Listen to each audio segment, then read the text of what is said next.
ትወደኛለችና ታፈቅረኛለችና የትም አትሄድብኝም አይባልም። የሚወድ ሰው አንድ ቀን ይቆርጣል።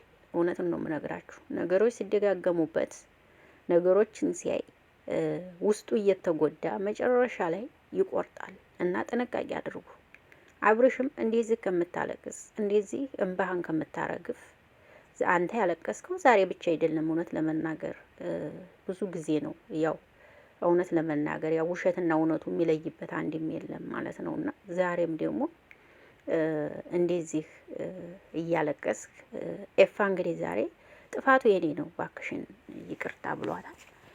ጥፋትህን እኮ እኛ ኮሜንት ስር ራሱ ኤፋ ስንጽፍልህ አታነበውም ይመስለኛል እኮ ጥፋት አለብህ እያልን እየነገርንህ ነበር እኮ። አንተ ግን ቁጭ ብለህ አስበህ ስታየው ነው ጥፋት ሲኖርብህ ዛሬ ሂደህ ይቅርታ ሁለቱም ይቅርታ አሏት። ዛሬ ይቅርታ አርጌያለሁ ግን እዚህ መቀመጥ አልፈልግም ብላ ነው እንግዲህ ትታቸው የሄደችው። ሰላም ሰላም፣ እንዴት ናችሁ አላችሁ ወይ? አቢ ነኝ በድጋሚ መጣሁላችሁ። ለዚህ ቤት አዲስ ከሆናችሁ ቤተሰብ ሆኑ፣ አብራችሁ ይላላችሁ። አመሰግናለሁ። ሰላም ጤና ፍቅር ከእናንተ ጋር ይሁን እያልኩኝ በያላችሁበት ዓለም ዳርቻ ፈጣሪ ይጠብቃችሁ በየእምነታችሁ እያልኩኝ እንግዲህ መጥቻለሁኝ። ዛሬ ሩታ ምርር ብላ እንግዲህ አይታችኋል። አብርሽም እንግዲህ ዛሬ በጣም እንዴት ሩታ ቆረጠች ብሎ በጣም ብዙ ነገር ሆኗል። አብርሽ ያው ልምዱ ነው እንደዚህ መሆን። በነገራችን ላይ ካሜራ ላይ ዛሬ ብቻ አይደለም ልምድ ነው የሚያሳየው። እና እንግዲህ ኤፋንም አይታችሁታል። ድፍት ቅንት እያለ ነበረ። ሩታ ደግሞ እንግዲህ ወደ ቤት የመጣችው ልብሷን ለመውሰድ ነበረ። ነገር ግን ልብስሽን ይዘሽ አትሄጂም ብሎ እምቢ ሲላት ችግር የለውም ስልኬም ላይ ብር አለኝ አካውንቴም ላይ ብር አለኝ አውጥቼ መግዛት እችላለሁ፣ ምንም ችግር የለውም ከልብሱ ከሆነ ችግርህ። እኔ ግን ረፍዷል፣ ልቀቁኝ፣ መቆየት አልችልም ከእናንተ ጋር ረፍዷል። ነገሮች ሳይረፍዱ ተናግሬ ነበረ፣ ነገር ግን ምንም እያረጋችሁ አልነበረም ብላለች። እንግዲህ ሩታ የሚወድ ሰው አንዴ ልቡ ከተሰበረ ልመለስ ቢልም አይመለስም። በነገራችን ላይ ሚዲያው እንዳለ ተለያየን ነው። ምክንያቱም አሁን ላይ ቪዲዮ ያለው እሱ ይመስለኛል። ግን ደግሞ ዛሬ አብርሽና የሩታን ቪዲዮ ሳይ ደግሞ ሩታም ከአንጀቷ ነው እንግዲህ ምርር ብላ ነው የምታወራው። አብርሽም ደግሞ ወደ መጨረሻ ላይ ቪዲዮን ካያችሁት እንባው እየረገፈ ነበር፣ እያለቀሰ ነበረ ማለት ነው። የሚወድ ሰው አይጠላም አትበሉ፣ ይጠላል፣ በሚወደው ልክ ይጠላል ማለት ነው። ከጠላ ደግሞ አይመለስም። እውነት ሩታ ብርቱ ናት። አብርሽ እኔ አንተም ወንድሜ ነህ፣ እሷም እህቴ ናት። ግን ሩታ ብርቱ ናት። አብርሽዬ ችለሃል። እውነት ለመናገር ለእንጀራችን ካወራን እና አንተም ምርጥ ልጅ እኮ ነህ፣ የዋህ ነህ፣ ክፉ አይደለህም። እውነት ለመናገር ጥሩ ልጅ ነህ እኮ የዋህ ነህ። ግን ደግሞ የዋህነትህ ደግሞ ይኸው እንደዚህ ትዳርህን ያሳጣሃል። አየህ አይደለ?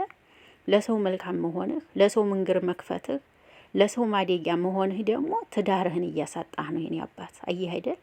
ይችን የመሰለች ልጅ ሊያሳጣህ ነው። ልጃችሁን ያላባት ልታሳድጉት ነው ወይስ ምንድን ነው? አልገባኝም። ሩታዬ ማለት በሆድሽ ያሽው ልጅ ያላባት ልታሳድጉት ነው። ተለያየን አላችሁ እና አስቡበት እላለሁ። በዚህ አጋጣሚ ለመስራት ከሆነ ኖት ፕሮብለም። ምክንያቱም ሰርግ አለባቸው፣ ገባችሁ? ለዛ ፈልገው ለመስራት ፈልገው ከሆነ ምንም ችግር የለውም፣ ይስሩ። መስራት ችግር የለውም፣ ይስሩ። ወጩ ከባድ ነው ሰርግ አሁን ላይ ኢትዮጵያ ላይ ሰርግ ከባድ ነው፣ ወጪ ከብድ ያልገባችኋ። መስራት ከሆነ ይስሩ፣ ምንም ችግር የለውም ብዬ አስባለሁ። ነገር ግን የእውነት ከሆነ ግን በጣም እውነት ልብ ይሰብራል። ምክንያቱም ልጃችሁን እንዴት ማለት ያላባት እንዴት ይሄ የሚሆን አይደለም። እውነት አስቡበት። ልጅ ሲጋቡ ሲወለድ ከአንድ አባት ቢወለድ ከአንድ እናት ቢወለድ በጣም ደስ ይላል የእውነት ለመናገርና ኤፋም ጥፋትህን አቀ ይቅርታ መጠየቅህ ጥሩ ነው። ይቅርታ ጠይቀሃታል ዛሬ። ጥፋትህን አቀህ ይቅርታ መጠየቅህ ጥሩ ነገር ነው። ኦኬ ሩታ የሆነ ልቧን ስብር ያረጋት ነገር አለ፣ እኛ የማናቀው ነገር አለ። እውነት ለመናገር እኛ እኮ የምናየው ካሜራ ላይ ያለውን ብቻ ነው። እሷ ግን ልቧን ስብር ያለጋት ከካሜራ ጀርባ የሆነ ነገር አለ ብዬ አሰብኩኝ ማለት ነው። ልቧን የሰበራት ነገር አለ። በቃ የሆነ ነገር አለ ከካሜራ ጀርባ ይመስለኛል። በቃ አብርሽን እንኳን ልታየው እንኳን ፈቃደኛ አይደለችም። በፊት እኮ አይኗ ከሱ ላይ ነቅል አይልም እኮ እውነት ስስት ብላ ነው የምታየው እውነት ለመናገር እና ዛሬ ግን በቃ የሆነ ልቧን የሆነ ስብር ያደረገው ነገር አለ። የእውነት ነው የምላችሁና የሚወድን ሰው ጥንቃቄ አድርጉ። ማንኛችሁም ብትሆኑ የምታፈቅራችሁን ሴት ጥንቃቄ አድርጉ። ታፈቅረኛለችና አትሄድብኝም አትበሉ። እውነት ነው የምነግራችሁ። ተጠንቀቁ፣ ጥንቃቄ አድርጉ። ማንኛችሁም ብትሆኑ ጥንቃቄ አድርጉ ላለሁኝ ሩታዬ ሁሉንም ነገር ትተሹ የኔ እናት። አሁንም ሩታ እየፈራች ያለችው ነገ ሌላ ነው። ይሄም ነገር ድጋሚ ይደገማል ነው። እባካችሁ ደግሞ በህይወታችሁ እየገባችሁ እየወጣችሁ የምትበጠረቁ ሴቶች ስርዓታችሁን ያዙ። ፍቅር እንትናችሁ ህይወታችሁን ይምሩበት። እውነት ለመናገር ለአብርሽ ለመፈመስ ብላችሁ የአብርሽን ስም እያነሳችሁ ይች ልጅ የበለጠ አብርሽን እንዲትጠላ እንዲትርቅ እያረጋችኋት ነው ያላችሁት። የምሬ ነው። እንዲትጠላ ነው እያረጋችኋት ያላችሁት። በቃ የእውነት እያረገው ያለ እያስመሰላችሁባት ነውና ብቻ አላቅም ውዶችዬ። ዛሬ እነሱ ብቻ ሳይሆኑም ያው እንዳለ ተለያየን። ኧረ በመድኃኔዓለም እንዴ እየተቆራረጃችሁ ነው የምትሰሩት ልል ነው። አሁንስ እንዲህ ያለ እኮ ነው ወገኖቼ። አንድ እንኳ ሰላም የሚፖሰት ሰው የለም። ተለያየን፣ ተነጣጠልን ነው በቃ። እኛ ተለያየን የሚለውን ምንም ማየት አንፈልግም። በቃ አለቀ። እንዴ ለተመልካች ሁላችሁም ክብር ይኖራችሁ እንጂ ዩቲዩበሮች ምን ሆናችሁ ነው? የቡታጅራ ልጆችማ እንዳለው ነው እኮ በቃ። አሁን ተለያየን በቃ። ይሄ ነው የነሱ አይዲያ፣ ሌላ አይዲያ ያለ ደግሞ እየተቆራረጁ ነው ይመስለኛል የሚሰሩት ሳስባቸው ማለት ነው።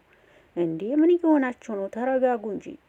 ትዳር ቀልድ አይደለም እኮ። ትዳር ማለት ምን ማለት እንደሆነ አባቶቻችሁን ጠይቁ። ሩታ ምን አለችው አብርሽን?